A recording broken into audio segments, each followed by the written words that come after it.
Good evening, everybody. Kevin J. Johnston here. Welcome to episode number 51 of the Tax and Money Show. That is correct. The Tax and Money Show is happening tonight. We're going to be talking about stop getting ripped off by your boss and the Canada Revenue Agency. Wow. So there's a lot to cover in tonight's show, everybody. It's been an unbelievable time. I do apologize that we've had a few issues here with the PC not working properly, but I think we solved them all, and we're set to talk for the entire evening on some very serious problems. All right, I'm just going to come right out and say it. We have a serious issue in Canada, not just with the Canada Revenue Agency. We have a serious issue with a severe lack of manliness, a severe lack of masculinity. I'm gonna tell a story. All right, this has been going on for the last little bit now with a client of mine, and this client of mine is guy my age. I'm 53. This client of mine is just about the same age, and he is working for a company that he owns. That is correct. He owns his own business. The guy is a contractor. And as the contractor, he would be looking to purchase items from various locations and sell them to people. So what does that mean? When you're a contractor who installs floors for a living, you're probably going to go to a flooring supply depot.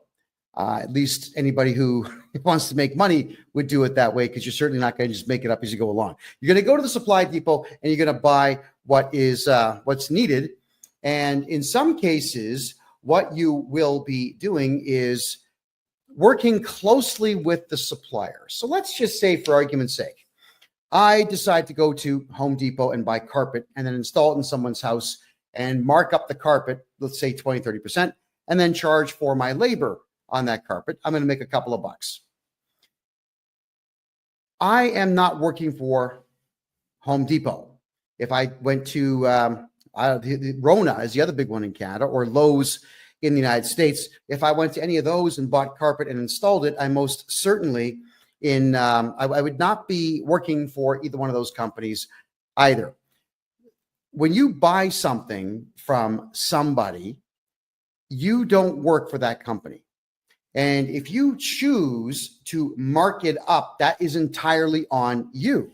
You still don't work for the manufacturer of the carpet, and you don't work for the store that you bought it from.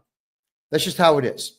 And if, let's say, Home Depot or Aiken Heads or Rona or any of the other guys that are out there were to state that you do work for them, well, they're actually committing fraud, because money is going to be changing hands in some way, shape, or form if someone is lying and saying that you work for them when indeed you don't. What I mean by that is, if, let's just say, everybody watching this show right now, if I were to state that all of you were working for me and I was writing off your earnings as if you were working for me, I've got a tax benefit to that. And I am a liar, and I would be a fraudster, and I should be punished severely by the law if I'm going to be lying to everybody, the government and someone else, stating that you work for me when you really don't. All right, what I mean by that is, if I were to say that any of you watching the show right now worked for me, and I wrote down on my tax return that you worked for me, you're going to get taxed by the CRA, by the Canada Revenue Agency, and I get to write that off. But I'm writing off, it's pretty much a criminal act. And you're going to be paying the price for my insolence in stating that you work for me when you really don't. So whenever you buy something from anybody in Canada, you do not work for that company. You're simply a customer. You could also be known as a contractor. That is fine, but you still don't work for the store. Doesn't matter what you buy. You buy gum, you buy drugs, you buy Coca-Cola, you buy Pepsi, so we don't have preferences. You buy yourself a hamburger. You do not work for the retailer. You're a customer. Well, I have a client that came to me, again, my age, who is having some serious tax issues. Now, I've got permission to tell the story minus his name, but in this tax issue that he's having, we went through all of his files and the numbers didn't match up. Sometimes when we're doing taxes for people, we can't figure out why numbers don't line up. So we spend more time on it, a lot more time on it. And it gets a little frustrating sometimes because there are some tax returns that just don't make any sense at all. So we'll go through them and then a second time, and then I'll say to my CPA, well, could you check this out? Because it ain't jiving with me. I send it off to my accountant. She looks at it. She can't figure it out. So we have to assume that something is excessively and extremely wrong with that tax return, which is fine. This is what I sign up for. So when I tell you that you're paying a certain price to get your taxes done, I'm not going to up the price because it's harder work. That's not what I do. And I'm not complaining. This is not a complaint. I'm not saying it sucks to do extra work. I don't shy away from hard work. But when something doesn't make sense, my detective brain kicks in. Many of you know that I used to be an investigative journalist. I used to do private investigations in my 20s. I did process serving court papers. We did skip tracing, looking for people all over the world. It was a lot of fun. And I do have an investigative style brain. I'm always looking for answers where they may or may not exist. Well, we tracked down an issue for this client. And that issue was that this client was listed as an employee of a store that he has never worked for. And they had put down what are called a T4A. Now in Canada, not the United States, we're talking Canada now, when you are employed by somebody, at the end of the year, they're going to give you a T4 slip, which says, we are X company and John Smith works for us and John Smith made this and we deducted this much tax from John Smith and all the things that go with it. So that T4 slip is your employer snitching on you to the Canada Revenue Agency about how much money you have made. And when they do that, well, when you snitch on yourself, the only thing that the CRA is going to do is find some way to screw you and take your money. That's what they do. That's what these people, they're evil as hell. That's what they do. All right, let's go back to it now. The client in question has, for the last 8 years, gone to a place called Ritchie's, Ritchie. And for those who are watching here, I'm going to show you an image of it. This is the Ritchie's logo. They're out on the East Coast. They're in New Brunswick. And Ritchie's is a flooring supplier. That's what they do. They supply flooring. They have a lot of products in there. They're kind of like a Canadian Tire or who else would they be like? No, that's pretty much it. They would be like a Canadian Tire. For our American friends, a Canadian Tire is a place they usually have a mechanic shop and they have a whole bunch of mid-range, mid-grade stuff for sale. Sports gear, camping gear, stuff for your home and whatnot. It's all pretty mid-range. Well, that's what Ritchie's is. They've got a lot of mid-range stuff and they have some higher end stuff. This is another version of it here. And here's a couple of the clowns that run this place. My understanding of this Ritchie's store is with them functioning in first off, they're in St. John, New Brunswick on Rothsay Avenue. They're also in Moncton, New Brunswick on Plaza Avenue, and they're in Dartmouth, Nova Scotia. They got 3 locations. We're talking about the Moncton, New Brunswick store right now.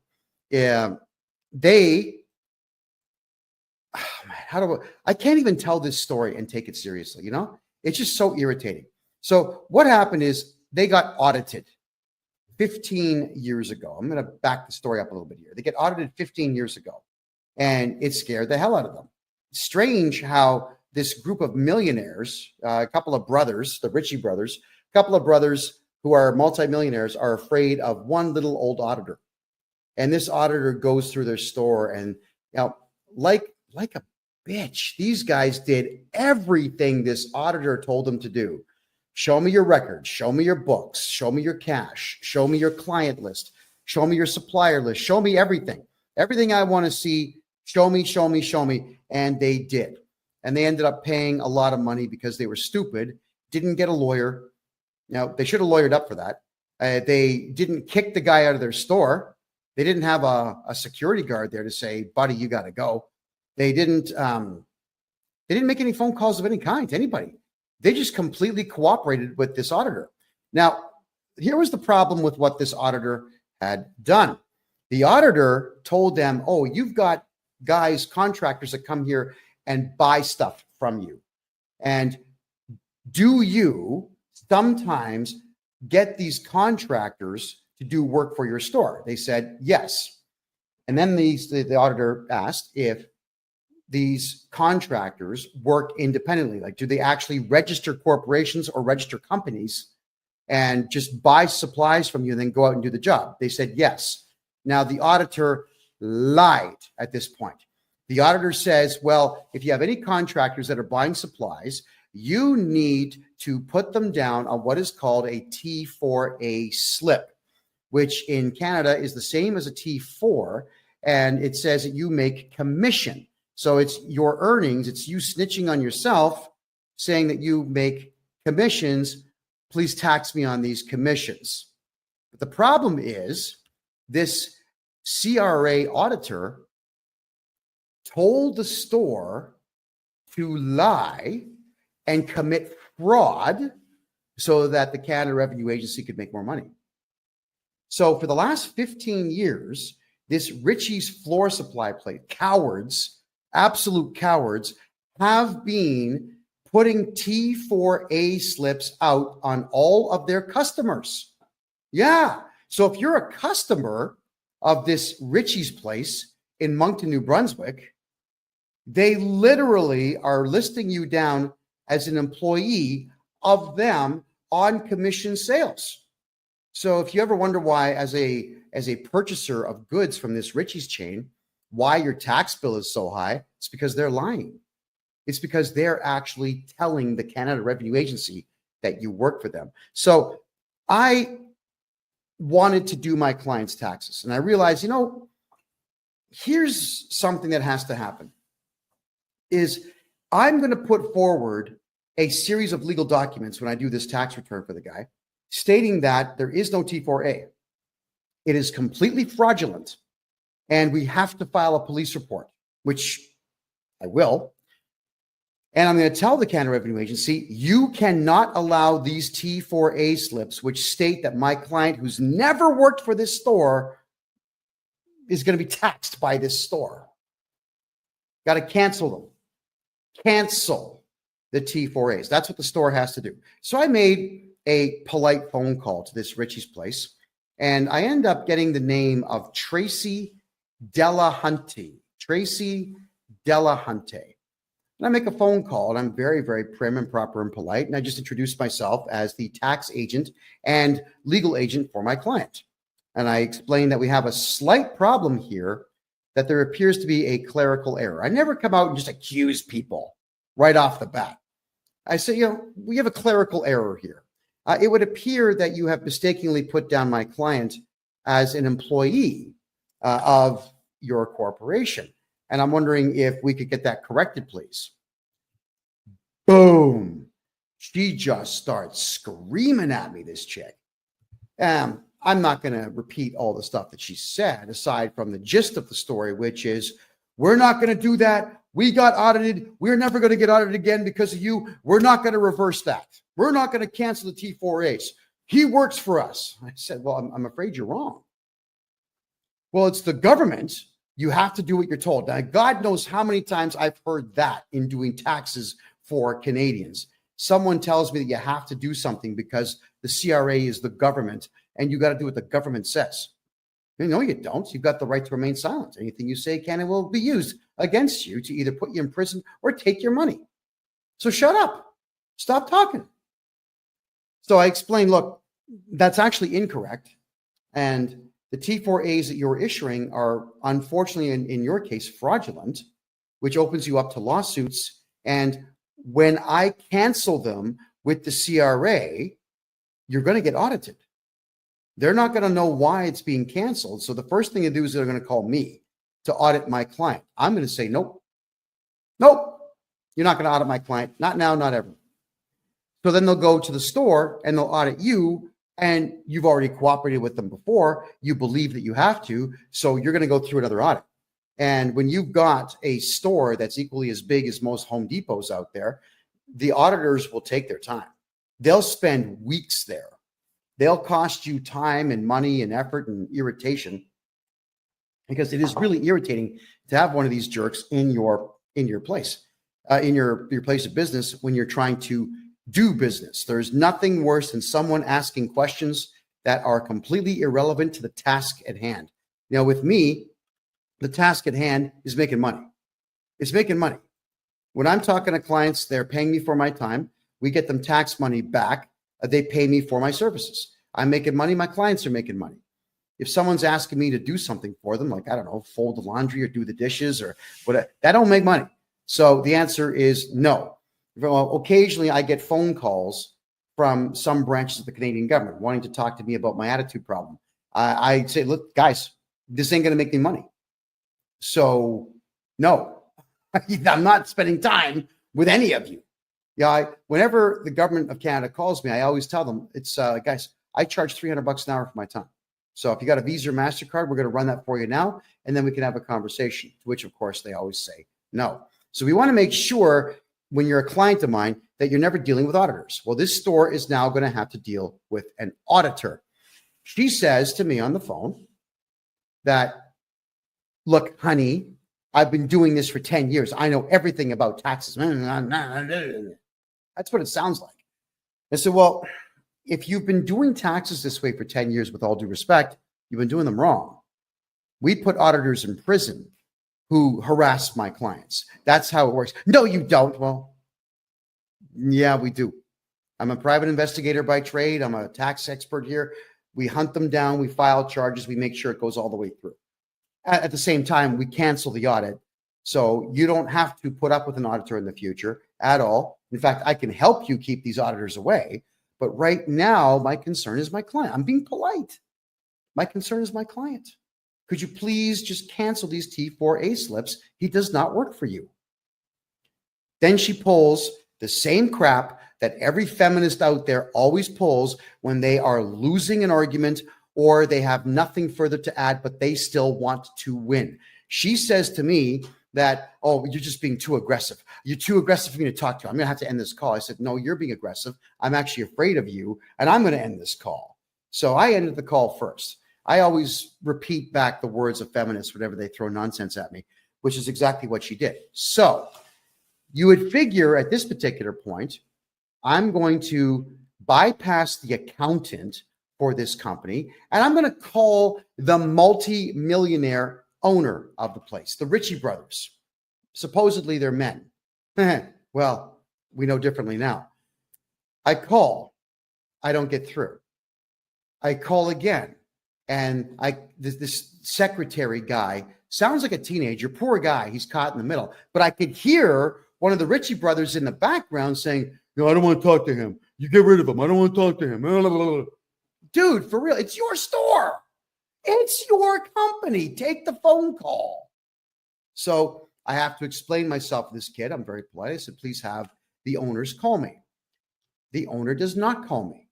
The owner calls, ready for this, my client, to raise his voice to my client, to state that apparently I threatened this woman. Now, I've got it all recorded. I record every call I make, especially when I know I'm calling a potential feminist. All right, I protect myself huge with these things.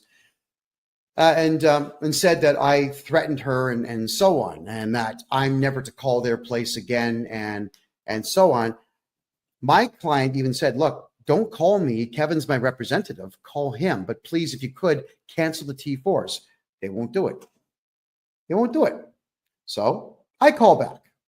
And as I'm calling back, I'm getting the same runaround. So these millionaire supposed men, and let me put them on the screen for everybody to see. There we go again. These supposed men won't take a phone call from a guy on a phone. Now, it's not like I can shoot them through the phone. It's not like I'm going to stick my hand through the phone and wring their necks. It's just not how it works. All you got to do is just take a phone call and say, hey, hi, what's the beef? How can I help you? How can we help not cause any trouble for ourselves? let's figure this out. That's what men do. But we don't have men in Canada anymore. So instead, they get their lawyer to send me an email. Thinking, all right, so fine. The lawyer sends me an email and there's nothing in the email. Thinking, okay, I've got to say something here. So I write the following letter. Now, none of this is meant to be offensive to anybody. This is education. When all of you are getting screwed over by your employers doing foolish things like this, I'm showing you the process that I go through. So here's the letter, everybody. Urgent legal notice, action required to prevent a CRA audit to Adam Ritchie and Trevor Ritchie, the two millionaire supposed men running this company. Dear Adam and Trevor, my name is KevinJJohnston. I act as the legal agent and tax strategist for none of your business. I have been retained to oversee and resolve matters relating to my client's taxation and legal affairs. Upon reviewing my client's personal portfolio and taxation history, we are prepared to complete his tax filings within 2 days of resolving the current obstruction posed by T4 slips erroneously issued by your corporation. Polite, right? On January 27, 2025, I contacted Tracy Delhunty to request clarification on the existence of these T4A slips, which are obstructing my client's ability to file his personal taxes. During this conversation, Tracy volunteered unnecessary and inappropriate details regarding the inner workings of your corporation, which she did. Why is she telling me what's going on there? It's weird. Including past audits and fears of future audits, which she stated influenced her decision-making. She also incorrectly asserted that T4A cancellations were not permissible, demonstrating a fundamental misunderstanding of both bookkeeping and Canadian tax law. True story. Tracy further stated verbatim that it's the government and you have to do what they say. Now, if you've got someone like that working for you, fire them. They're useless. Suggesting a gross misrepresentation of the role and authority of the Canada Revenue Agency. For clarity, I will outline the relevant legal facts regarding the CRA. 1, the CRA is not a police force and has no criminal investigative authority. The CRA, 2, the CRA operates as a collection agency at arm's length from the federal government. 3, all decisions by the CRA are appealable in federal tax court, which has no authority to issue monetary penalties. 4, the CRA cannot access bank accounts, medical records, or private information without written consent. 5, CRA audits can be refused and auditors have no authority once you issue a no trespassing notice to them. Individuals and corporations have the legal right to remain silent, and auditors who violate your no trespass notice can be charged criminally and sued for tort harassment. Does anybody see anything wrong with this letter so far? To continue it, by issuing T4A slips to my client, your corporation has falsely classified him as an employee when he is in fact a sole proprietor operating under his own federal and provincial tax numbers. There is no employment agreement, record of employment, or contractual relationship between my client and your corporation that would support the issuance of a T4A tax slip. This action constitutes a fraudulent misrepresentation of my client's status and creates legal and financial complications for him. To resolve this matter amicably, I propose. All right. This letter has gone to Ritchie's Flooring in Moncton, New Brunswick, for those who are curious about that. So the immediate cancellation of the T4A slips, your corporation must cancel the T4 slips issued to my client and provide a letter on company letterhead acknowledging that the issuance was a clerical error. No big deal. This letter will be submitted alongside my client's tax return to the CRA to rectify the situation. This corrective action is legal, straightforward, and cost-free. It's free. It doesn't cost anything to fix a tax clerical error in Canada. All right? Nothing. Alternative resolution.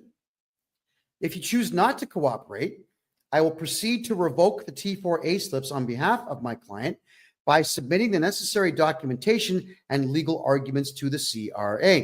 This action will include notifying the CRA of the fraudulent classification, which will result in an audit of your corporation. Should this occur, I will provide full testimony supported by evidence to ensure that my client's legal rights are upheld. Because you got to remember, I don't care about Richie's. They're not my client. I care about my client, the nice man that pays me to do this. Let me be clear. This is not a threat, but a statement of my client's legal rights and my professional responsibilities. Additionally, I must state that Tracy's behavior has been unprofessional and unbecoming of someone in her position. If my client decides to pursue legal action for tort fraud, I have already committed to representing him pro bono, which means free. And I will represent him free of charge, because this Tracy woman, she really got my back up. I mean, most of the time, the average person has no capacity to get on my nerves. But when you've got a hardcore fundamentalist, lunatic, feminist creep who wants to shout out that her 10 years of tax experience cooperating with the CRA somehow outdoes my 40 years of experience not cooperating with the CRA, well, yeah, my back's going to be up. But what got me the most with her conversation with me is when she pulled that crap, "You're too aggressive for me to talk to." I wish we were allowed to slap people that said that, because that is just the most crass thing that you can say to someone. You may as well just admit that you're a loser and you have no capacity to debate. Surrender at that point. So here we are talking about Richie's, who doesn't want to be talked about. And I'm just getting started, by the way. So I tell them it's in your best interest and the interest of the corporation to resolve this matter promptly and correctly. Please provide confirmation of the T4A cancellations and the requested letter by February 3rd, 2025 to avoid further complications. Signed, me. All right. So again, you figure that the men, the brothers, these two names here, you've got Adam and Trevor Ritchie, Ritchie's Flooring. You figure that at this particular point, they would have the temerity, maybe, or just the bravery to contact me. You just say, look, oh man, this guy sent us a legal letter. He's accusing us of fraud. You know, why don't we call him and try to iron this out? That's the first thing I do. I try to iron it out. There's always a way to get things like this ironed out, but no, they've got stupid pride. Why? Because these two millionaire brothers apparently are beta cucks and allowed this feminist bookkeeper that they have get them in trouble. They sided with her. Fine, they're allowed to, but I'm pointing out that they're still committing fraud, whether they have silly pride or not. All right. So then their lawyer emails me again. And in this email, he's pretty short and sweet, but here we go. His name is Mark. You'll love this one, everybody. It's Mark D. And the last name is Tector. Mark Detector. Are you kidding me? That's this lawyer's name.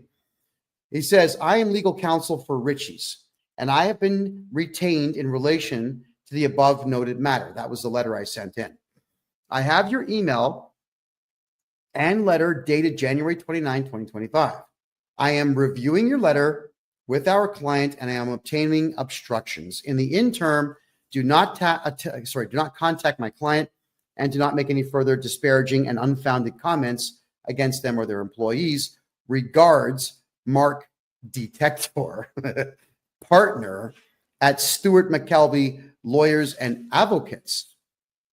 Advocates? I think he spelled that word wrong. I think advocate. Doesn't advocate have a D in it? I think it does. They forgot the D in their logo. The phone number is 902-420-3358.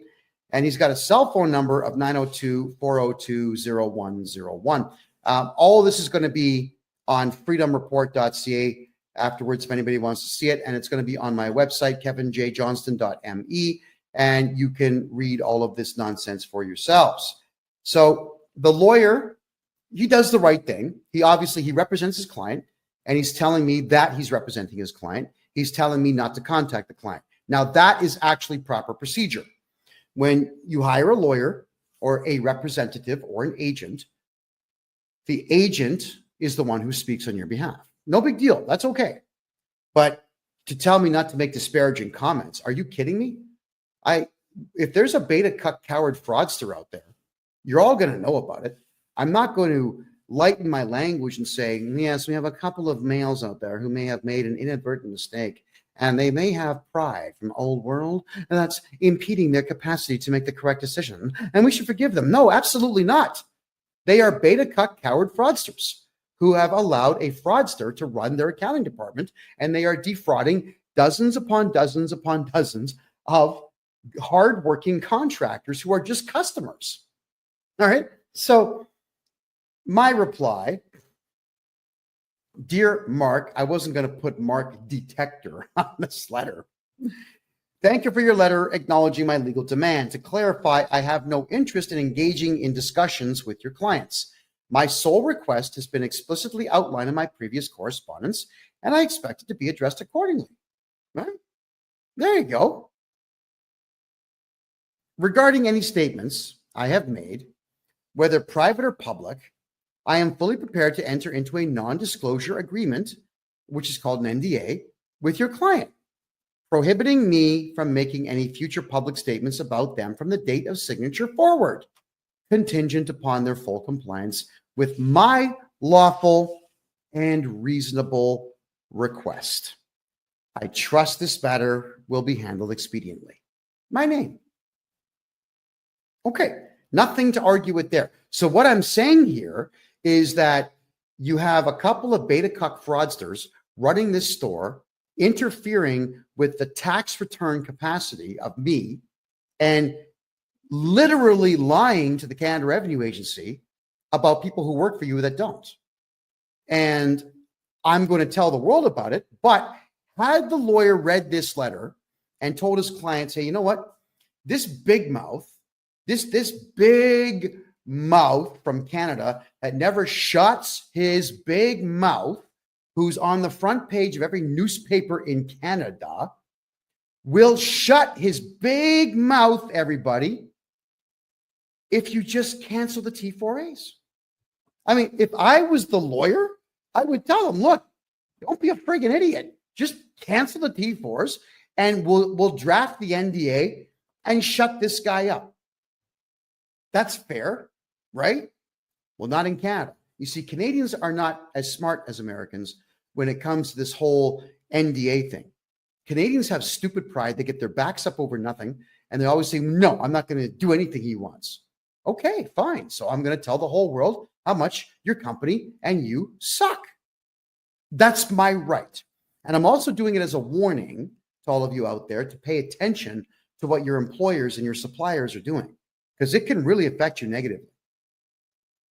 So he comes back with this really short letter. Mark Detector tells me, we have now had an opportunity to review this matter with our client. The claims in your letter are without merit. Well, which claims? The claim that your client sucks, or the fact that the Canada Revenue Agency has no power whatsoever to force somebody to break the law? I mean, which one is wrong according to you and your client? So telling me that something is baseless, that it bothers me, not because I'm getting my back up. Lawyers are losers. Almost all of them are losers in Canada. They're not smart enough to get my back up. But the point is, this lawyer should have made a proper presentation to his client and explained it. He didn't. He comes back with this really short, terse, ridiculous nonsense. And now my client still doesn't have an answer. Again, it's my client. I care about my client. I do not care about this Richie's flooring supply shop run by beta cucks. So I had to send him a letter. I send him another one. Now, it's a bit of a lengthier letter, but it was necessary to send this because I must do everything I can for my client before we involve auditors of the CRA to penalize his supplier. Good morning. To the lawyer, Mark Detector. Good morning. I'm not entirely sure if you're actually doing your job or just taking money from your client. However, since everything I say has merit and your client is openly refusing to undo the fraudulent reporting that they have done, I will go ahead and trigger an audit against Richie's with the CRA, which is what I'm going to do. It is exactly what I'm going to do. Now, you've never heard me say that I'm going to cooperate with the CRA in any way. I'm going to cooperate with the CRA on this one. At this point, your client is fraudulently laying claim that my client is a staff member so that they can, ready for this, so that they can engage in higher write-offs, which I am calling exactly what it is, tax fraud. I will go ahead and have the T4As canceled without your client's involvement. And as much as I hate the CRA, I guarantee you I will cooperate with them fully to ensure that the audit against your client is extremely fruitful for the CRA. You should pay attention to Proverbs. I wrote an amazing one as I grew up in a country whose main export is cowardice. When you make a decision based on fear, it is 100% wrong 100% of the time. Tell your client, thank you very much for their time, and please wish them the best of luck with the audit that is coming soon. Should your client come to their senses, I won't be doing anything until Thursday of next week. So that's this Thursday, this Thursday, because I have other work to do. I'm not going to give you a deadline of any kind because I know your client is not smart enough to understand what a deadline really means. And thus you can count on this being our last communication unless you would like to talk your client into some sense and have them reverse their fraudulent way of doing business for my client only. All right? I don't care about the rest because they're not my clients.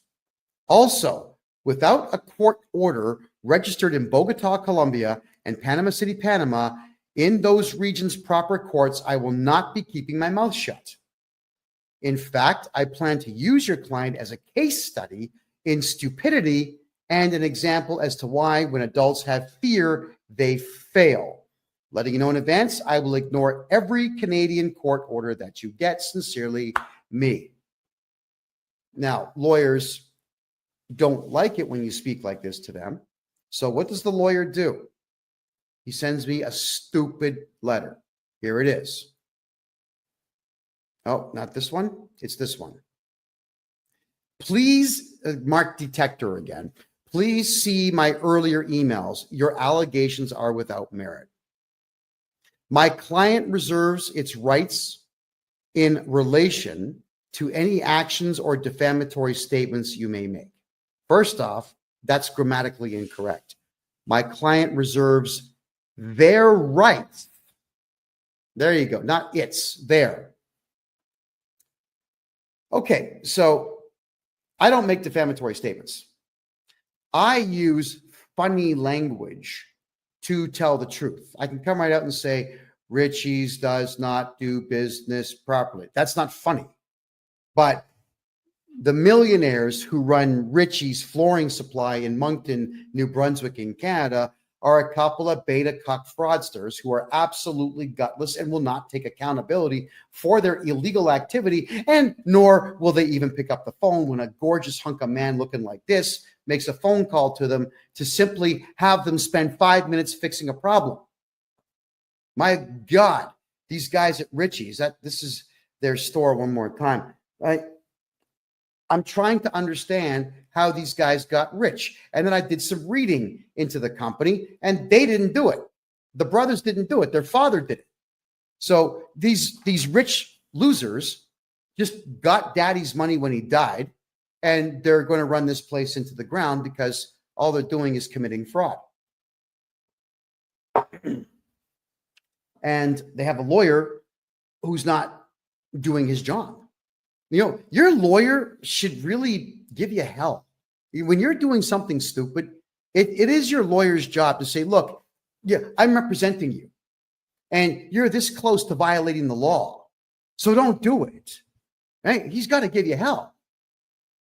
Do you know, in Canada, whenever I would say something publicly, I would go to my lawyer and I would ask him, like, look at the script that I want to discuss tonight.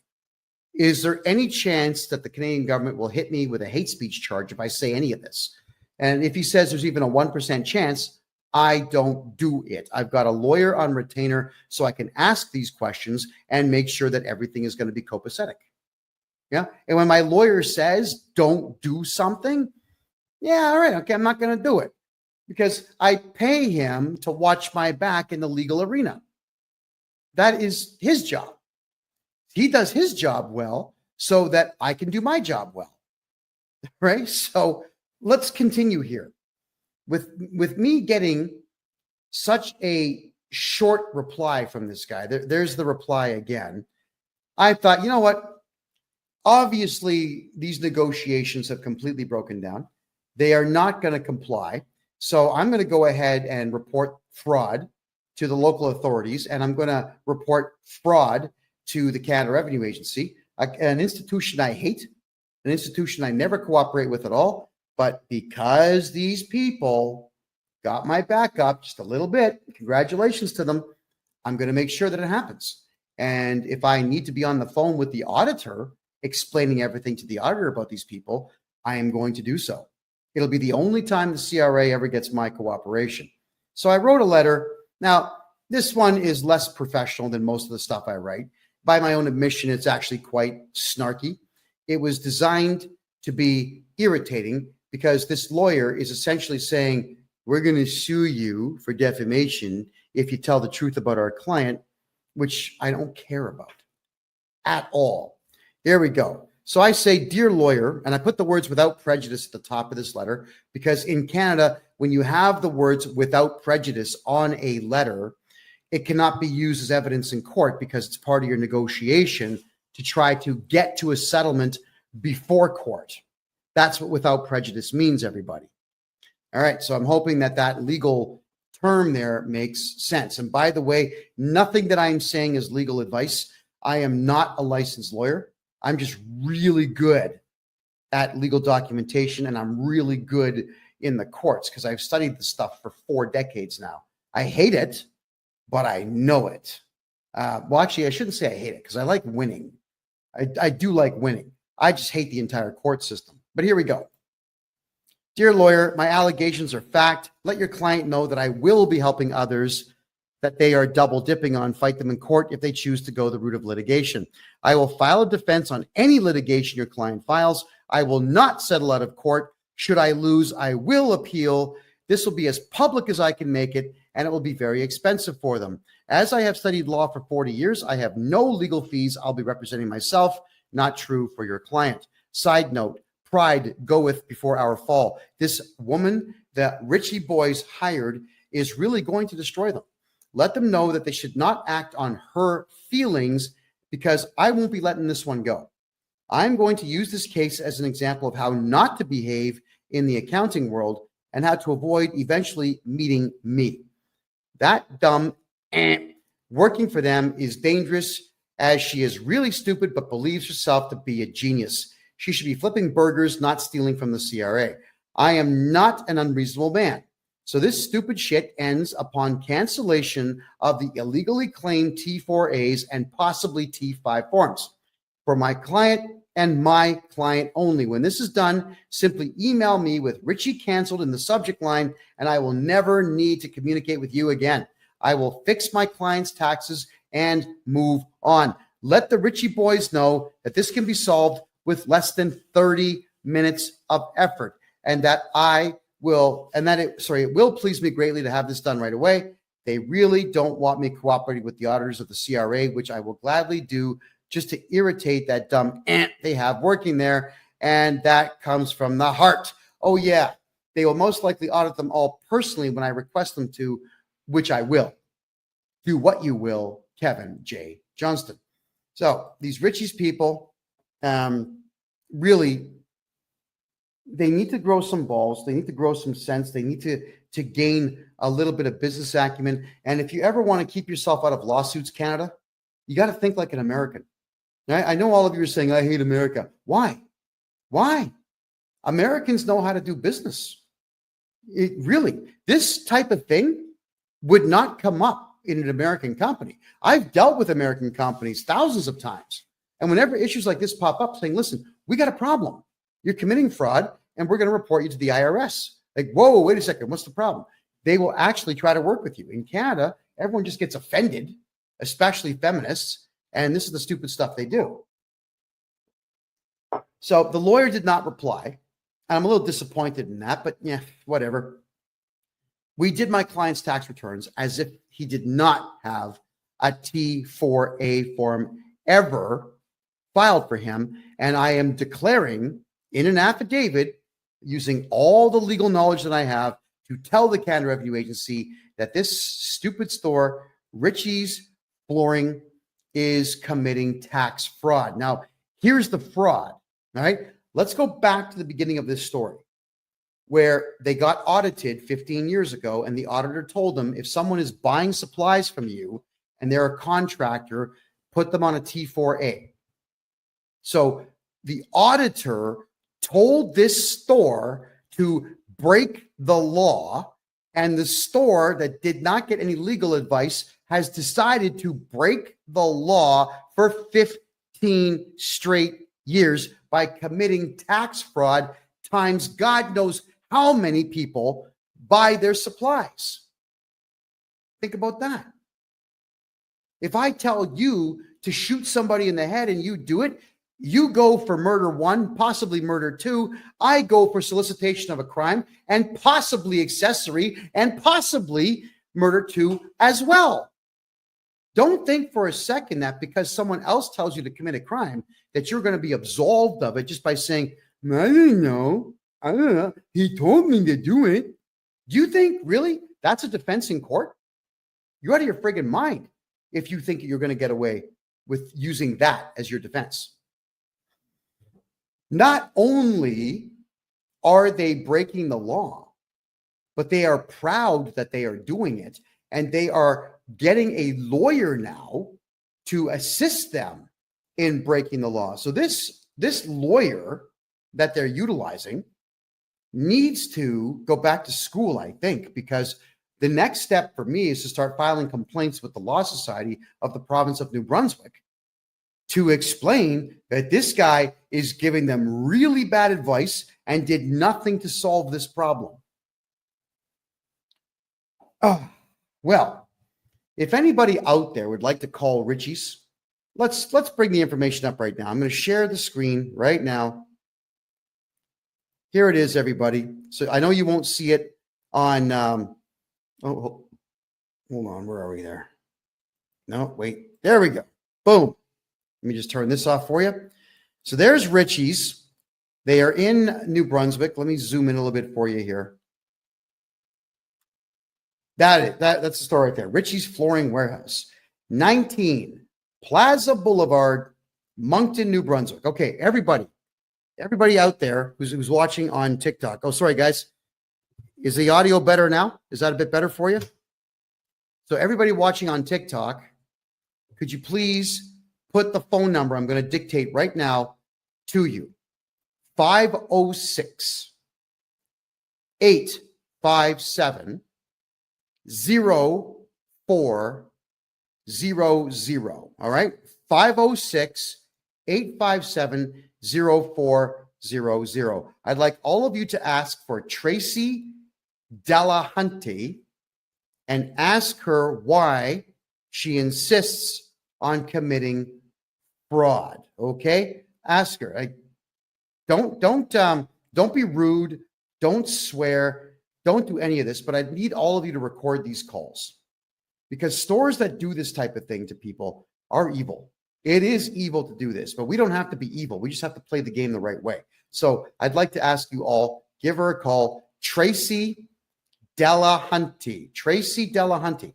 Give her a call at that phone number and ask her to cancel T4A forms for everybody who is a contractor because it's illegal for them to double dip. Now, what do I mean by double dipping? Let me tell you right now. You see, these contractors in Canada, they're going to write an invoice. They'll write an invoice to this store for, let's say, $10,000 for services rendered. And then this invoice is also going to have the goods and services tax on it, which I think is 15% in that province. And the store will pay them and they'll be able to write off that expense. It's a contractor expense. It's a contractual staff expense. But what they're also doing is using the T4A slip to write that off as well. So they get to write off the same guy's stuff twice Well, the guy who wrote the invoice is no longer able to use all the expenses he has to lower the amount of money that he's making on a job from this company. Think about that. So the store is double dipping, which means that the individual contractors get completely screwed on their taxes. Completely and totally screwed. So I need everyone to give them a phone call and ask them if they could please stop defrauding their contractors, and again, record the call. And if anybody gets anything interesting out of these people, because they like to talk, they will probably share information with you. Could everybody who's going to do this call, here's what's going to happen, okay? Either the funniest one that you record or the one that gets the most information. I'll play that one on the next show as a follow-up to this show, and you're going to get $100 of my own money. I'll send you $100 of my own money for being the winner, the one that gets the best stuff done. Now, I don't mean prank them. I don't mean phone them up and flush a toilet. That's dumb. What I mean is, when I say funny, is get them to react in a certain way where they're actually divulging information to you that they shouldn't be divulging. Because everybody on the East Coast of Canada, it's not that they're really, really, really, really nice people. It's that they're just, in some cases, really dumb, and in many cases, drunk. There's a lot of alcohol abuse on the east side of the country. So these folks here are not going to be thinking all that clearly when they do this. Now, whilst we are reviewing this, don't call the lawyer yet. I don't want that done yet. But if this lawyer is going to be extremely unreasonable, I will deputize everybody here next week and then have you call this lawyer and record those calls. Because the only thing I want, the only thing I've asked these people for is to cancel the T4A slip so that I can do my client's taxes legally, properly, efficiently, and today. Right? Now, I'm going to do my client's taxes anyway. I'm not waiting for these people. I will do them anyway, and I'll be putting forward the letter to the Canada Revenue Agency explaining that this place is committing tax fraud, and the CRA, they'll be all over it. And when they call me asking, would you like to bear witness? Would you like to assist us? Yeah, I would. I absolutely would. I'd like to also encourage people, if you could, please. And this is just a personal thing right now. And I'm going to be taking questions very shortly, everybody. So save your questions for about 15 minutes from now. But I don't have very many pet peeves. I really don't care what people do. It's none of my business. But something that I cannot stand is bad manners when bad manners are not necessary. You don't need to be flipping off at the gums rudely for no purpose whatsoever. You don't need to be walking around with your head held high saying, I know everything, so I'm going to give you a difficult time because I think I'm a genius. That pretentious belittling of people it's vile. It's extremely vile. And it is something that during my journalism days, I would not say a word about it except for continuing to put the microphone in people's faces during interviewing them. Because the more angry they got and the ruder they got, the funnier it was on YouTube and Rumble and all the other websites out there. It was good content for me to upset someone by just asking questions. But you see, I'm not a journalist anymore. And there's absolutely no reward whatsoever for me tolerating bad manners. And I won't. So if you're rude in my condo or my office or my car, I'm going to turf you. Just get out. We're done. If you're going to be rude on the phone or rude in a live video chat, I tolerate it if you're a client because you're paying me to listen to your rudeness, but I'm not going to tolerate it if I'm not being rewarded for it. And this group of excessively rude individuals running this store need to be punished. That's it. You know, Richie's, the whole, oh man, these people. Richie's Flooring Warehouse is what it's called in Moncton, New Brunswick. Again, there's the contact info, 19 Plaza Boulevard in Moncton, New Brunswick. You can call the two brothers there, Trevor and who? Adam and Trevor. Ask for them, or you can ask for Tracy Delahunty, the excessively rude individual that started this entire fight. She started this because she thinks that I would have cared that she's worked as a bookkeeper for 10 years. I've studied tax law for 40 years, and I'm the first one to say I know more than most, but I don't know everything. And anybody who says they know everything is an arrogant jerk, and just dust them, get them out of your life. Now, I'm going to, I know on TikTok and over here on Kick, you're not going to see this, but I'm going to explain it to you while I'm doing it. I'm going to share another screen now. And this here is me showing you just how easy it is for this store to have complied with me in the first place. Like, they're about to cost themselves a lot of money on this. Wow. Okay. This is someone called Lone Wolf. It's a tax community that they discuss a lot of things, tax and money. And I come to this one not necessarily as a resource, but I come in here a lot just to see what updates that they make, because these guys tend to aggregate everything from around the web. So T4 slips in Canada is what we get at the end of the year from our employers. The T4 slip will say how much money we've made. It'll tell the CRA, the Canada Revenue Agency, how much Canada Pension Plan was deducted, how much employment insurance was deducted, federal and provincial taxes, and any and all bonuses that were paid. It snitches everything on you. And the T4A is the same thing, except you don't really have a salary. It's more commissions, or I guess odd jobs that you're doing for the same company, where they want you to pay tax on what you've made. I mean, if you're a client of mine, you pay tax on nothing. I fixed that. But I'm just telling you what these forms are for the sake of education here. So now let's go to this form here, and it says to amend, cancel, or replace a T4 slip in Canada.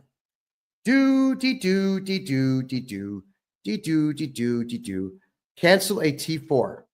Detailed steps. I click on it. So if you're preparing a T4 and you have any tax software at all that interfaces directly with the Canada Revenue Agency, you go to the top right corner where it says amend. You can click on the original, amended, or you can cancel it. You use this mouse and you cancel it. That's it. And then look at that, everyone. It'll actually say canceled on the T4. That's not even 5 minutes. That's 30 seconds. That's all it takes to cancel a T4 or a T4A. And I cannot believe that these crazy fools over at Richie's Flooring want to commit fraud and tell me how difficult it's going to be for them to cancel these T4As that they are illegally imposing upon people who don't even work for them. There's this merry band of losers. I really hope that this cost them customers. Thanks, Joseph, for the hat. I appreciate that. I hope this cost them a lot of customers, because you just can't do this. All right. Maybe what we should do is talk freely now about one of the many reasons why I left Canada. For my American friends watching this show, I'm a Canadian citizen, born in Toronto, raised right next door in the city of Mississauga, which back in the 80s was a phenomenal place, and I wouldn't give you $5 for the entire city now. It's a dump. It is a dump. All right. I left Canada because you really cannot get anything going in Canada. It's very difficult to do business there. The taxes are out of control, unless you know me. The other problem, though, is Canadian arrogance. It's unprecedented everywhere in the world except for one other country out there, and that would be France. French people and Canadian people are arrogant to the nines. They think they know everything, and they act like they do, and they cannot wait to tell you how offensive they find you. You know, that doesn't make money. It's like Canadians are afraid to make money. Yeah. I swallow my pride when there's money on the table. Yeah. When I'm not sure you guys ever saw that show. It's called Hardcore Pawn. It was that guy Les with the slick back. He's bald here. He's got slick back hair. Him and his son and his daughter run a pawn shop. I think the place is probably closed now. But in Detroit, cameras would follow crazy people going into this pawn shop, and it's just nuts the way people would behave. But this guy, Les, I loved him on the show because he always told the truth. Hey, I see money on the table. You've got my interest. I want to make a deal. And I'm the same way. There's money on the table. I want to make a deal. Oh, what's that? You're asking me to fix a clerical error so that I don't have to spend $30,000 on a lawyer? Sir, have a seat. Let me get you a cup of coffee and let's fix this clerical error.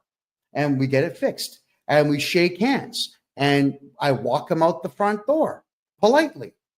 Why do I want to get my back up? If I'm going to get my back up, I'm not going to make money. Right? But if I keep calm and cool and collected, I will make money. Now, one thing that Canadians suck at more than anybody in the world is customer service. Customer service is absolutely the biggest key thing. I got an incredible speech from Rob Ford. Rob Ford is the former mayor of Toronto, the big guy that he had drug problems. I mean, he admitted to smoking crack because, like, physically his body was very ill. And his maniac brother, Doug Ford, is now the premier of the province of Ontario. But Rob Ford, he gave me a big speech about customer service. And he understood it well. And the way he explained it to me was it was genius. He handed me a business card. He says, I'm the mayor of Toronto. Here's my home phone number. Okay, thank you. People would call him wanting to get something done.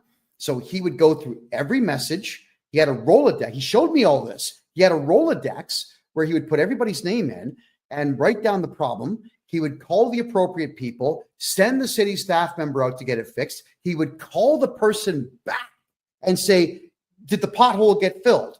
Did your fence post get replaced? Is the electricity back on? This is what this guy would do. That's customer service. And he's a politician teaching the world about how important customer service is. It is important. Return emails, even if you don't have an answer. Make phone calls, even if you don't have an answer. Return faxes, return letters, return whatever it takes. With me, I go through my client list, and even if I don't have the job done, I just call my client and let them know, listen, we had a delay because I'm looking for some information. We put a request in for it. We're not going to have it till Thursday of next week. I'll be picking up your file Friday of next week. Is that okay? Just people want to know that everything's going to be okay. And if you are a good customer service person who actually cares about their customers, you're going to do just fine. Serve that shit out of your clients. Serve the hell out of them, because if you don't serve your customers, someone else will. The Americans get into business to make money. They are there. They're pounding the pavement. They want to make cash. With Americans, it's a complete revolution of goods. Get the goods in the store, get the goods on the shelf, put the sale price on, get them out the door, make the money, replace everything tomorrow. Canadians are, and the boxes are here. I'll do it tomorrow. Some customers in the store right now. But that's the way Canadians are. And when you're like that, you're going to lose. Just like this Richie's place is losing. And I'm going to make sure that they lose a lot, because that feminist stunt that was pulled on me, that really got inside. I don't dig that one bit. You're too aggressive for me to talk to you. Don't ever say that to me. That is the wrongest thing to say when we are in the middle of exchanging information, and all I'm asking for is for you to do one thing that's free, that will alleviate you of stress and me of stress. Just freaking do it. Don't argue with me. Because here I am telling the whole world how horrible this Richie's flooring place really is. And I'm using them as an example for all Canadians out there to understand that you cannot let people like this walk all over you. You can't. So contractors, if you're a contractor in Canada and you do any contract work at all, nobody legally can give you a T4 slip or a T4A slip saying that you work for them when you do not work for them.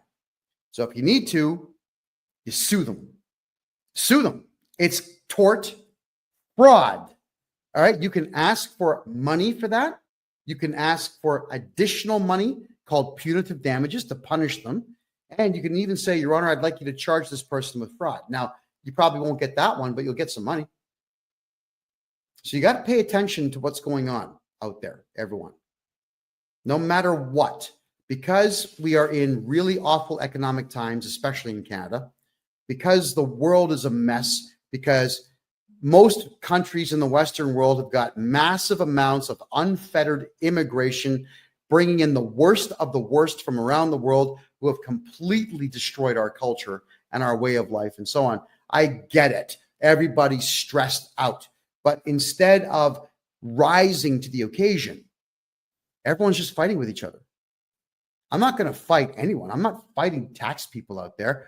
I'm going to compete with them by offering a better product than they do and by fighting for the rights of my client base.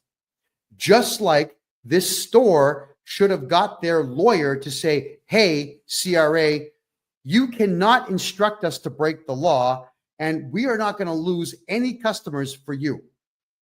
So get lost. You can say these things. You've all heard me on the phone many times talking to auditors and various employees of the Canada Revenue Agency, telling them, like, guys, you got no power. We're not going to cooperate. Don't go to my client's place. You're going to get charged. We can say these things. But Canadians don't do that. Everybody in Canada would rather live in fear than just do that one little bit of work to make sure that you're not going to be screwed over. And that is to scrutinize everything and then call the perpetrator out who's harming you. Got to do it. No one's going to do it for you. Nobody. Okay, so let's have a quick peek here at some of your questions now, everyone, because I know there's some questions here. Canada has such potential but bad leadership. That's absolutely correct. But Canada also has a bad attitude. Canadians have had it too good for too long. That's one of the biggest problems here. Country was too prosperous, way too prosperous for its own good. From 1948 to 1994, money on every street corner, money everywhere. When the rest of the world was failing, Canada was succeeding. So Canadians got way too comfortable. Decadence is not good for human beings. It's just not good. So I'm hoping that we never get to a point where we have nothing but leisure time, because human beings become worthless with leisure time. And we've seen now what's going on. Everybody's scrambling and just ripping each other off as opposed to trying to be better. All right. Is there a function for people to use with process to push forth accountability in terms of ministries? Yes, there is. We have to culminate as a team and file lawsuits and court injunctions against our politicians. Could you imagine if 1 million Canadians decided to collectively file individual lawsuits against one politician? Let's say Doug Ford, the Premier of the province of Ontario. If we had, there's 14.5 million people in Ontario, the province itself. What if 1 million, not even 10% of the population, filed a lawsuit against the guy individually? You'd bankrupt him just in the defenses. He'd have to spend over $100 million just filing defenses plus the legal fees. He'd be bankrupt. You could take his house, take his car, take his money. Yeah, we can do these things. There's a way to go to any courthouse anywhere in Canada and file criminal charges against these people. It's called laying up private information. Why do we not do these things as a society? No one's going to do it for you. So stand up, get off the couch, go get it done. Go do these things. Absolutely, we can.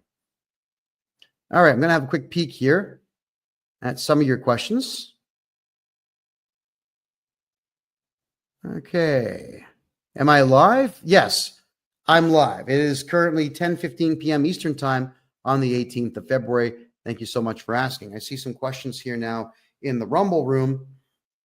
Boris N65, you just ordered a 60-minute call. Excellent, Boris.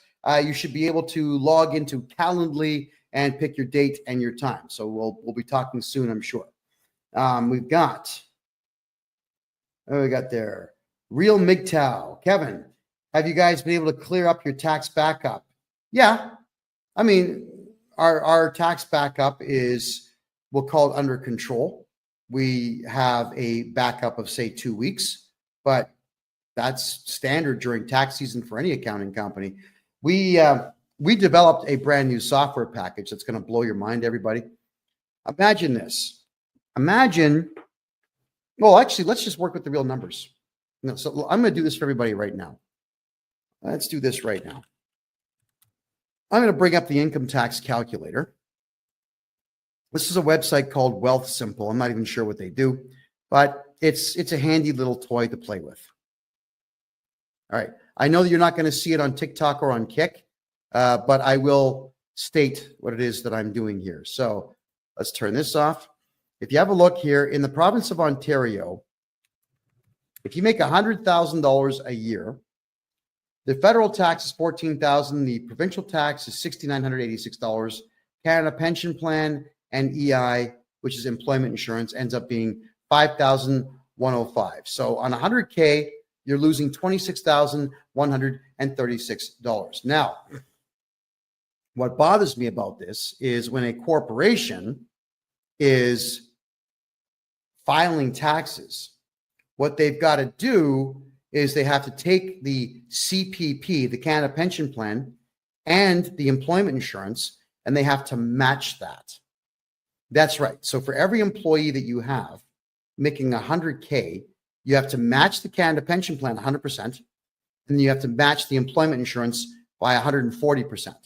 Wow. So the rough number, if you look at it right now, the rough number is going to be about $5,800 per person per year that you have to spend for nothing. It's infuriating is what it is, because the Canada Pension Plan is going to be empty by 2032. And EI, I don't know if any of you have ever tried to get employment insurance, but I can assure you, you're not getting it. So why are you paying into it? Oh, yeah, so that third world invaders can get money for free to the tune of $5,000 a month. No, thank you. Not interested. So what we do now is we've got a payroll company in place, and the payroll company, we charge no fee for this. And I mean no fee whatsoever. We're going to do your payroll for you. So let's say your pay cycle is absolutely every week. On Wednesday, what you'll do is you'll jump on our website and you'll put in, like, you'll have drop-down boxes, John Smith, Steve, Richard, Paul, all these people in there. You put down what they made. It'll work out the CPP. It'll work out the EI. It'll work out the provincial and the federal tax. And it will tell you how much to pay us so that we can pay your staff member. All right? But you don't pay the matching on the CPP and the EI. You don't give it to us. We will pay your staff what they are owed, and then we will issue T4 and T4A statements at the end of the year to your staff member. And here's the other cool part. Your staff no longer work for you in this business model. They work for my company. So if you've got to fire somebody, I'm actually renting this person back to you for $1 per year. You can say, hey, Kev, or how about this one? Kevy, baby, looking good today. Listen, that guy, John Smith, that is currently on payroll, get rid of him. We want him fired. Okay, good. I make a phone call. John, listen, I hate being the bearer of bad tidings, but you got to go. You've been fired, and here's your severance pay. Here's your final paycheck. Thank you very much for your service, and good luck to you in the future. And this way, they cannot go to the labor board about you or you or you. They have to go to the labor board against me. And I can assure you, especially in the provinces of Alberta and Ontario, They don't want to deal with me because I drive them mental. I make phone call after phone call after phone call. We make offers, we make deals, I retract them, I make them again. I say stuff that doesn't make any sense. I'll send them in some cases. I'll go to deepseek.ai and I'll ask it to create a nonsensical email to do with my big toe up to 1 million words in length, please. And it'll do it. So I copy this 1 million word story about my big toe, which I'm sure is really not that interesting to read, and I'll copy and paste that in there. Now, and then I'll do it a second time. And then I'll ask DeepSeek to maybe change the story a bit and send them that. I hate the labor boards. So you want someone like me watching out for you, not breaking the law in any way, making sure that the law cannot be used against you because all the onus is on me. Laura Lee's asking, how do I pay you for a consultation? Head over to my website, KevinJJohnston.com. That is my name, Kevin J. Johnston, which is JOHNSTON.com. KevinJJohnston.com. You can grab a consultation there. As soon as you get past the initial screen, you'll go straight to Calendly, where you can pick your date and your time. And let's get rocking here. Let's fix your tax problems. All right, let's have a look at your other questions here. All righty.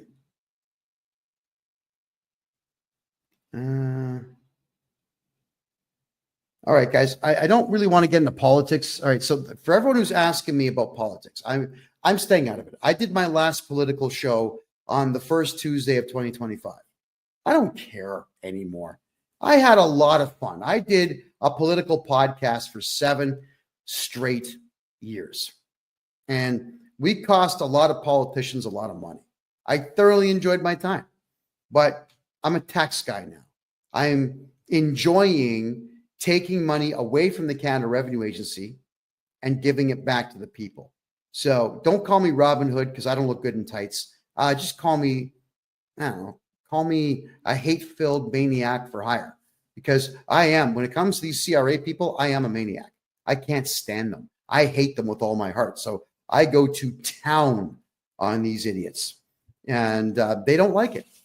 And they typically back down because they have absolutely nothing that they can do to stop me from doing what I do best, and that's irritating people. And my mother always used to tell me, son, you could irritate Jesus. Now, and when I said thank you with a big smile on my face, that was not the response she thought she was going to get. But that is a compliment, and it is extremely true. What's the best province in Canada for business? Suppose it's like, well, what are you doing? If it's prostitution, it's British Columbia. If it's drugs, it's Quebec. If it's drugs, the second place one would be Ontario. If it's drugs, third place would be British Columbia. If it's drugs, fourth place would be Alberta. But if you're looking for which province has an economy that's growing, the only one is the province of Alberta in Canada. All the other ones are shutting down. Everyone's leaving. Everybody is leaving. Yeah. I do taxes for people in Quebec. And Quebec is unlike every other province in the country that works on admiralty law. Quebec works on civic law. And civic law means that the province can do whatever it wants. And they do. They do whatever they want, which means the province of Quebec has their own provincial taxes, which are ridiculously high in comparison to the rest of the country. And they've got such ridiculous rules about property tax and whatnot that nobody in Quebec is making money. So everyone's leaving. They're all going to Alberta. But if you're in Quebec and you want to do business in Quebec, what I would recommend is you contact me. I'll open up a numbered corporation or 2 or 3 for you in Ontario. You can still do business in Quebec, but just make sure that all your invoicing goes through the Ontario corporation. You don't want the province of Quebec being involved in your business. Filing a provincial tax return in Quebec is really stupid because they will not leave you alone. Not ever. They are ridiculous individuals. Am I still active in opening offshore accounts in Panama to protect people's money? Si, oui, Absolutely. Of course I am. I adore doing it. We've opened bank accounts now for well over 100 people, and they're all doing quite well. They're all quite happy with it. The answer is yes. All right.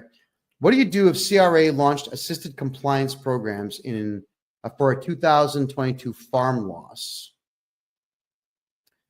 I don't know what the assisted compliance program is, but what I can say is if you're running a farm, you should be losing money on paper. And that is what I do best. I make sure you lose money on paper. Your farm should lose money for 10 straight years on paper. So if anybody out there is on a farm or owns a farm and you want to get all your tax money back on that farm for the last 10 years, get a hold of this guy right here. Okay. That is what I do. Am I in Toronto? Hell no. I was born in Toronto. I was raised right next door in Mississauga, but I despise Toronto. I don't like the roads. I don't like the architecture. Anything after 1960, I can't stand the architecture. I mean, the left wing nut jobs destroyed that place. And look at the mayor that you've got in there now. Olivia Chow is a Chinese communist, essentially a spy for communist China. And when I saw her dancing almost completely naked in some feather outfit to show the world how sensitive she is to the far left politics, I'm thinking, yeah, Canada, the only thing that's going to save you is revolution.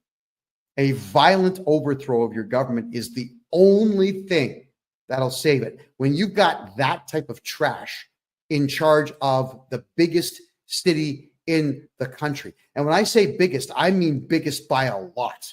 It is more than double the size of Montreal, which is the next biggest city. Double the size. You can't have trash like that being the face of your city. But Canadians, you voted for her, and you're not throwing her out. So for me, the odds of me stepping foot inside of the city of Toronto again are zero. Zero. Unless, I know it's a joke, but I'm kind of partially serious. Unless some Kazakhstani terrorists showed up and said, hey, we got this nuclear weapon here. Here's the key. The battery still works. Would you like it? I say, well, sure. Just make sure that you can ship it to Front Street in Toronto, right? Beautiful. And I would clack it. I'd set the timer for 3 hours. I'd leave town. I know exactly what hill I would go to watch the mushroom cloud go up and just smile.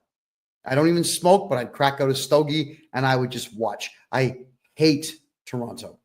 I loved it as a kid. It was an incredible place in the 80s, even up to the early 90s. Now, it's just a dump. It is a dump. It doesn't matter that it's got big screen TVs everywhere. What does that matter? All it's doing is selling you stuff that you don't need. It's not like there's jobs in Toronto. It's not like it's a place you invest and make money.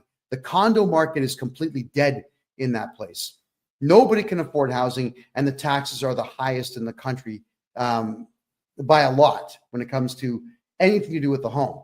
Food prices are 5 times the price they were in 1988 in Toronto. Why would you want to be there? You know, Panama City, I'm in Panama City, the capital of Panama. The subway system here is better than Toronto, faster than Toronto, cleaner than Toronto, and it's only 35 cents to jump on the train. 35 cents a ride.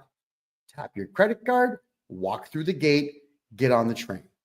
No violence, no strung out drug users sleeping there, no homeless sleeping in there, nobody picking on you, no one throwing things at you, nobody crapping in the corner. There's none of that nonsense here. You pull that stunt in Panama, the cops will work you over. You know what I love about the cops here is that they actually are really pleasant people until you screw up. And if you screw up deliberately and they identify you as deliberately committing a crime, they break out the old tonfas, you know, the billy club with the L shape, they'll crack you one. So don't be a criminal here. And I think Panamanians have got the message that it's not wise to be a crook here. And as a result, everywhere I go is safe. So Toronto, be damned. Not interested. All right. That's a good point, sweet guy. You're saying capital gains are 66%. That was actually not passed in the House of Commons. That was not passed in any legislature whatsoever, but the Canada Revenue Agency has chosen to do it anyway. Completely illegal. But if I'm your tax guy, there is no capital gains on anything that you do. I eliminate that capital gains garbage. It's gone. You got to get a hold of me. How do you save fees and taxes on the RRSP? I'm your tax guy. If I'm your tax guy, gone. I'm not going to tell you my secret because I'm the one that invented it, but it's legal. You want your RRSP taxes gone? Call me. What they're talking about there, folks, it's called the Registered Retirement Savings Plan. This was something that every TV network and radio station in the country before the internet was pushing on Canadians. I know because I fell for it too when I was a teenager, where they say, put some money into it every year, you get a tax break. And you can take all that money out when you retire. But what they didn't tell you was they'll tax it 48%. So you're just deferring taxes to your senior citizen years when you actually need the money the most. Yeah.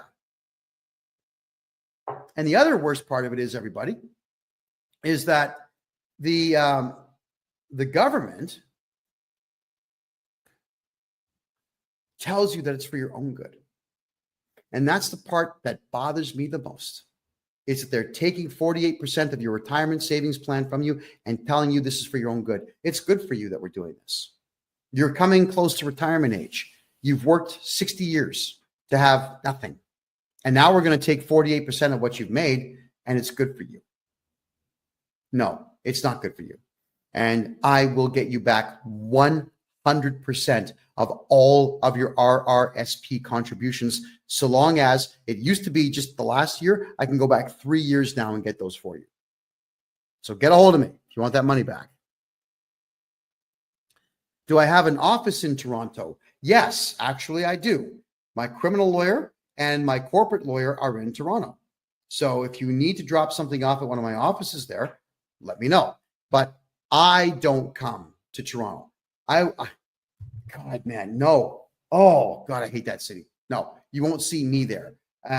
You'll see me in places like Seattle, Calgary, Bogota, Panama City, Mexico City, Cancun.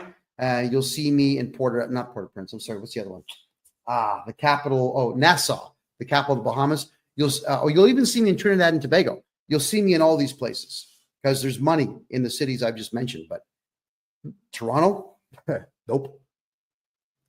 Keegan's asking, can I get your calendar link? Yeah, just my name, KevinJJohnston.com. KEVIN, middle initial J, last name Johnston, KevinJJohnston.com. Get a hold of me there, please. And the calendar link is all yours to pick yourself a time. Okay, Sweet Guy says, I'm 65 and I've watched many of the major metropolitan cities just deteriorate to absolute garbage. Correct. So have I. That's why I want nothing to do with Vancouver, Toronto, and Montreal anymore, which is a shame because those were three amazing cities in the 80s, even the 90s. They were fabulous places to be. Now, no, forget it. Can't talk me into it. Is Panama safe for kids? Yeah. It's a very safe place, especially if you're a gringo. The cops here will protect the gringos because the gringos bring money. Now, gringo, which means, North American. Actually, mostly it's either you're white or you're born in the United States or Canada or Europe and you speak perfect English. You're a gringo. So they'll treat you quite well here. I haven't filed since I have a sole proprietorship running since 2022. Carbon collection notice. All right. Sole proprietorships, you should never have those things, but I can fix the taxes and we got to get you into a numbered corporation so that we can avoid that craziness in the future. What if you just pulled the RRSP out and they took the tax off the top? Well, that's what Janelle, that's what they do.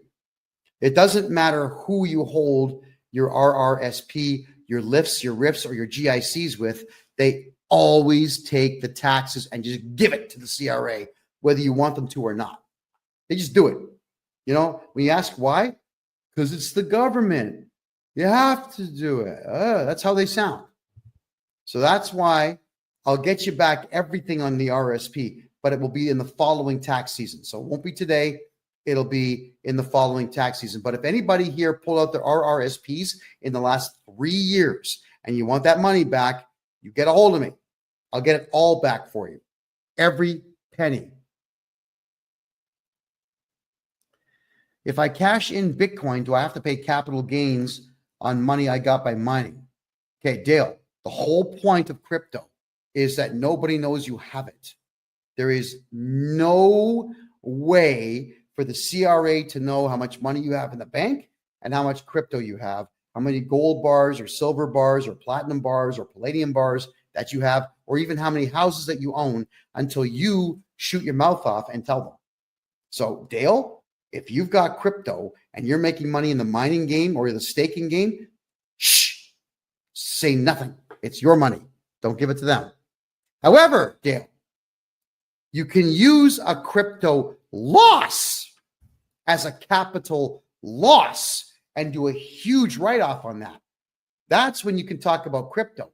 And if they say, well, where's the money now? I don't know. Some guy named Muhammad stole it, right? So talk to me about that sometime. What would my charges against the bank be called for? Giving all my money to the CRA? Theft, fraud, conspiracy. There's one more. Theft over 5,000 and fraud over 5,000. Those are big ones. So yes, and I'm going to be teaching all of this. I'm going to have a course on this a little bit later this, or in March, I'm sorry, about how to file criminal charges. How does my company work? Quite well.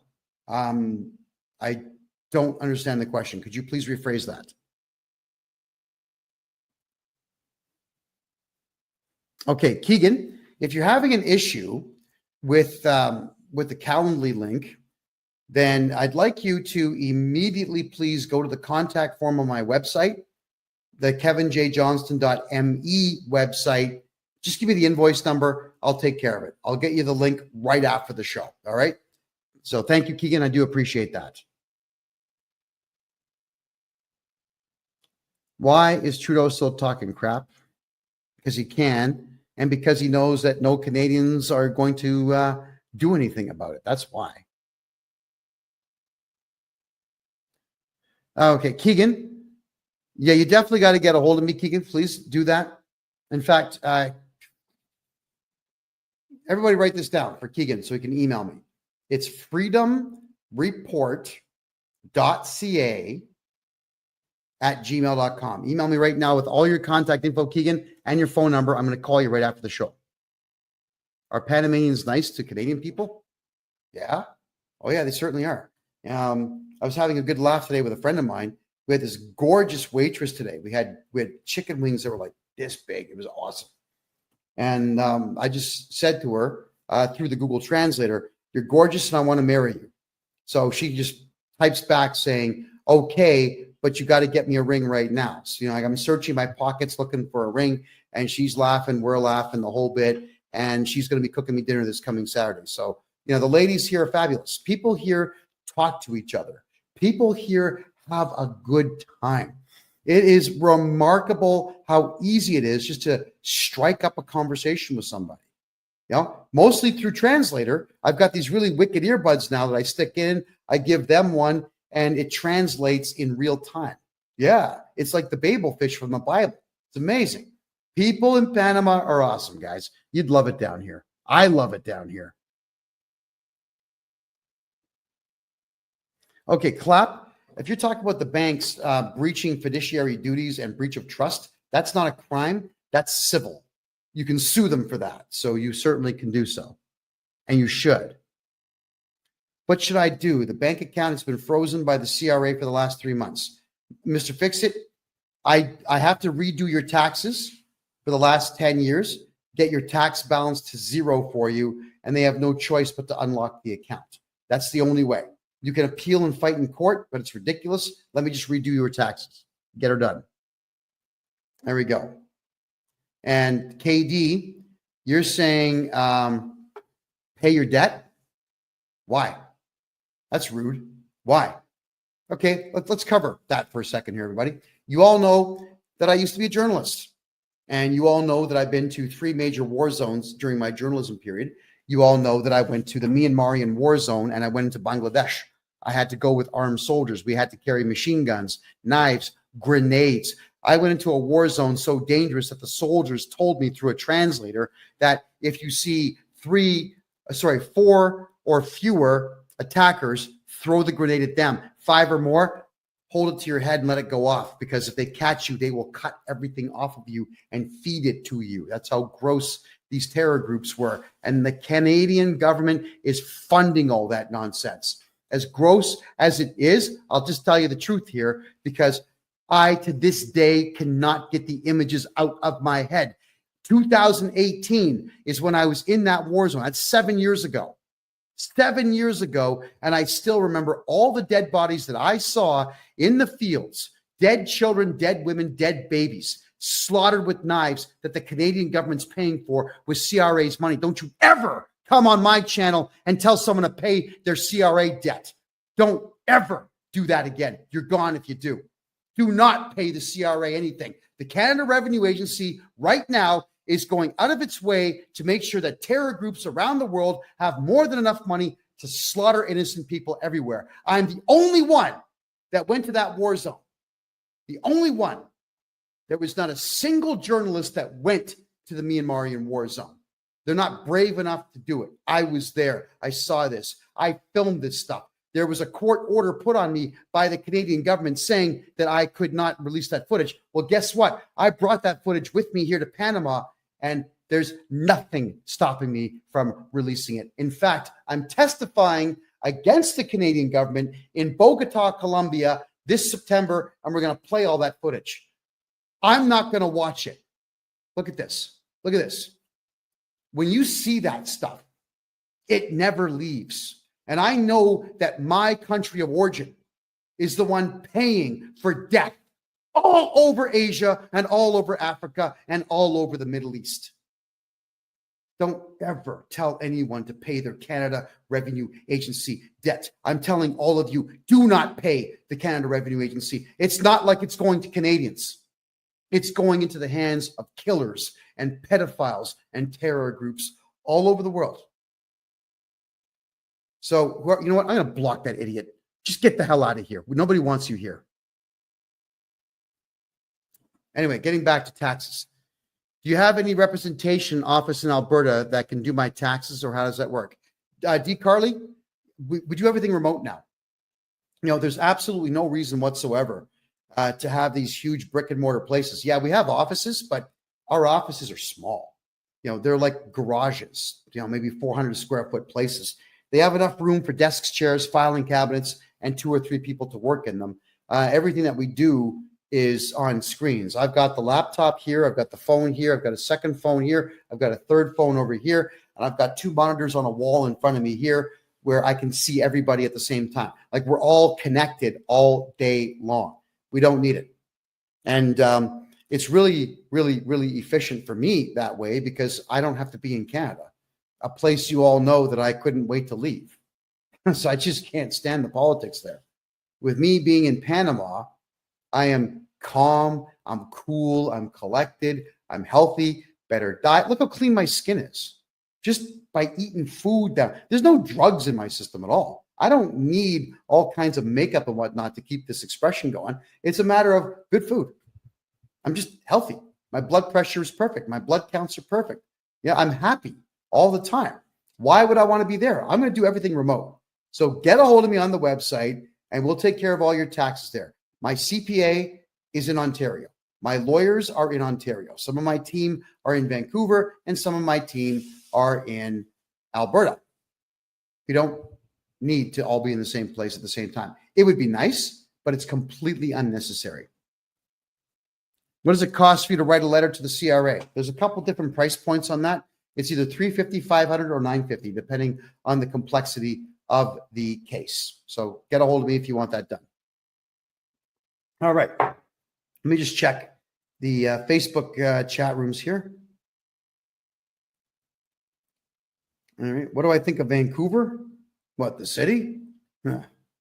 That would be an all-day thing. I'm not going to bother answering that one. just let you know that I'm extremely disappointed in its downfall. It's not worth going to at all. Alrighty. Question. As you know, I just finished getting out of a bankruptcy. Does my bankruptcy guy have to file my taxes this year since he finalized it all? No. And if the bankruptcy wasn't huge, like millions of dollars or hundreds of thousands of dollars, we could actually reverse the bankruptcy. Bankruptcies are not the first choice. They're always the last choice. There's so many ways to win with taxes and debt that bankruptcy should always be the absolute last thing, because it is a nuisance to get through. But anyone can do your taxes afterwards. Hopefully, I'm going to be your tax guy. Okay, here's a good point. I asked Grok on X if I have to, but and it says no, but my bankruptcy guy says they have to. I signed their document that says they would do it. Okay. Every trustee and bankruptcy professional in Canada is a lying loser. Stay away from them. They don't work for you. They work for the CRA.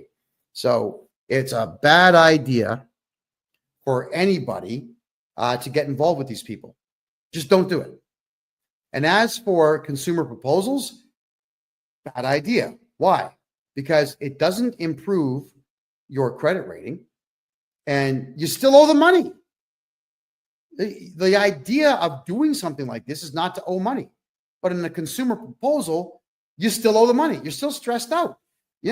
No, you don't do consumer proposals at all. They're a scam. They're a total scam. Absolutely total scam. What is the Smith maneuver? Something that doesn't work as well as you think it does. And that would be an extremely elongated thing to talk about here. It's not something that I can answer, even in the last 10 minutes that we have here. Do I do living trusts? Yes. Here's the way that we do it. On the low level here, you have numbered corporations. Corporation A owns your house, holding company. Corporation B has all your funding in it. Corporation C, cars and property. Corporation D, do business in that corporation. And all those corporations should be held under this one here, which is going to be your umbrella corporation. And then the umbrella corporation is owned by the family trust. So it has to filter down. And when you build a family trust, start with the corporations at the bottom, then move them into the umbrella corp. Then we move everything into the family trust. You can do it the opposite way, but it's a lot more work. There's far too much prep work to get that done. It's better to just do it piece by piece by piece. All right. What should you do besides a consumer proposal? Well, if it's taxes, hire me and I'll get your tax bill to zero. If it's credit cards, we can always negotiate a better price for them. Or if it's credit cards, knowing that you can't do prison time, and if you don't care about the credit card ever being useful again, you can simply just walk away from it if you like. There's nothing stopping you from doing so. Consumer proposals means that your credit cards will no longer work, your lines of credit are no longer accessible, and you still owe the money. It's positively worthless to do one. The trustees get paid by the government when you do a consumer proposal. So stay the hell away from those people. They're crooks. Do you have courses or classes we can take to learn how to set up and run corporations if we wanted to do business that way? Petra, yes. Starting March, the last Wednesday of every March at 8 p.m. Eastern time, all year long, which is going to be 5 p.m. Pacific time and something like 7 p.m. Eastern time, or sorry, Atlantic time. It's going to be right in the middle so everyone can be there for it. It's going to be a membership fee of $25 a month where you can come in and learn this stuff. It's going to be a private closed circuit meeting where everybody's on Zoom. You listen to what I say for an hour, and then we have a discussion, questions. That's how we're going to be doing it. Also, we're looking into the law right now. Right? I've got a meeting at the lottery head office, the Lotteria office here in Panama, to find out if it's legal for me to give away money to Canadians and Americans from Panama. We think it is, and the 3 people I've spoken to at the Lottery Corporation here in Panama say it is, but we got to make sure. Because if it is, everybody who joins up for that $25 per month fee is going to get a chance to win cash. All right, we're going to start giving away cash on this show come September. So we have big plans for what we're doing here. That my good fortune is your good fortune. I'm having a blast doing what I'm doing in the tax realm here for Canadians and for some American folks as well. So we're going to give back by giving away a bit of dough. Here we go. Can I assist you in British Columbia? I can assist you everywhere. It's just that Quebec is excessively difficult in some cases. There are some things in Quebec I can't fix because Quebec is a messed up place. But everywhere else, 100% yes. Am I able to set up a trust for crypto assets and capital gains? Yes, but you still should not be talking about crypto anyway. If you've got it, shh. So long as you shh forever, they don't know you have it. And if they call you and say, well, we're going to audit you, you call me and I get rid of the auditor and I ban them from communicating with you ever again. And if they do communicate with you, we charge them criminally. Just if you have crypto and gold and silver and stocks and bonds and debentures, and if you've got dividends coming in from investments all over the world, just shut up about them. Stop talking about what you have and you're going to be fine. All right. Keep it. It's yours. The CRA didn't earn it. You did. All righty. Next. All right. So Petra, yeah, you'd love Panama. This place is absolutely remarkable. I'm excessively happy here. D. Carly says, my wife received CERB in 2019, didn't do our taxes for 4 years. Now we've got huge penalties. Okay, D. Carly, I'll just redo your taxes for those 4 years. The reason that they put penalties on is because you didn't do your taxes, and they know that if they just guess and throw a big number at you, that's going to be your incentive to get your taxes done. So let me do your taxes and I'll get your tax bill to zero because that's what I do. If we need to cash out crypto, what do we do with it? Take the money and run. Shh, quiet. Don't say a word. How do you think the CRA is going to know you cashed out crypto? Do you think that they are looking at everybody's crypto accounts? Do you think that the Canada Revenue Agency even understands what crypto is and how it works? They're idiots. They hired 30,000 diversity, equity, and inclusion losers from crappy third world countries with intelligence quotients of less than 75. These people know nothing. Keep your crypto and keep quiet about it. Okay, just checking here. Thank you. How soon could you set up a consultation with me? Right now. Just go in and buy one right now. And Calendly will kick in and tell you what dates I've got available. My name, KevinJJohnston.com. There you go. Bobster, even if the exchanges tell the CRA about it, if I'm your tax guy, they're not going to do anything about it.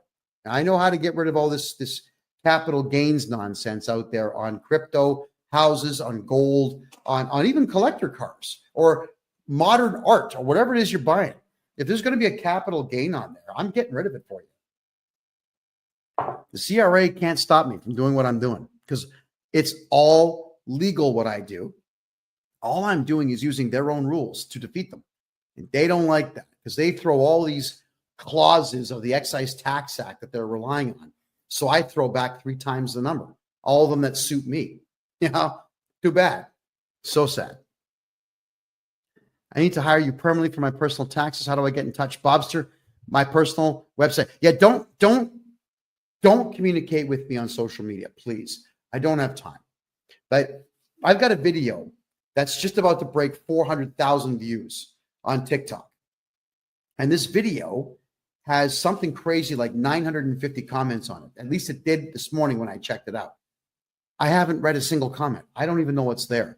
I don't have time to go through social media. So hit me on my website, please, KevinJJohnston.me. That one's got the contact form for you, and you can simply communicate with me there. I'll get back to you as quickly as I possibly can.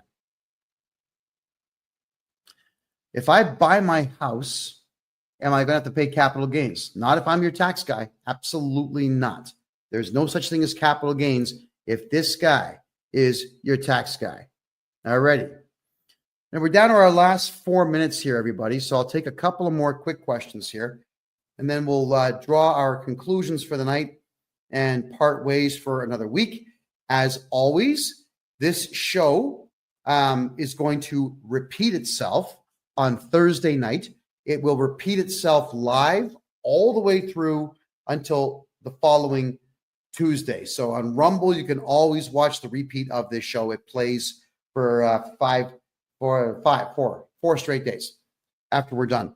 And for those who miss the old podcast, the old political podcast I used to do on Wednesdays, two of my co-hosts from the old show have decided to create their own show. It's called The Lounge. That's every Wednesday at 8 p.m. Eastern time. They talk for an hour, maybe two, about politics. And one of them, Ed Janusek, is in Argentina right now.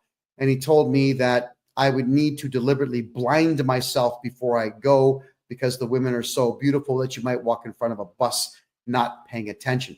Good for him. He seems very happy in Argentina. There we go. All righty.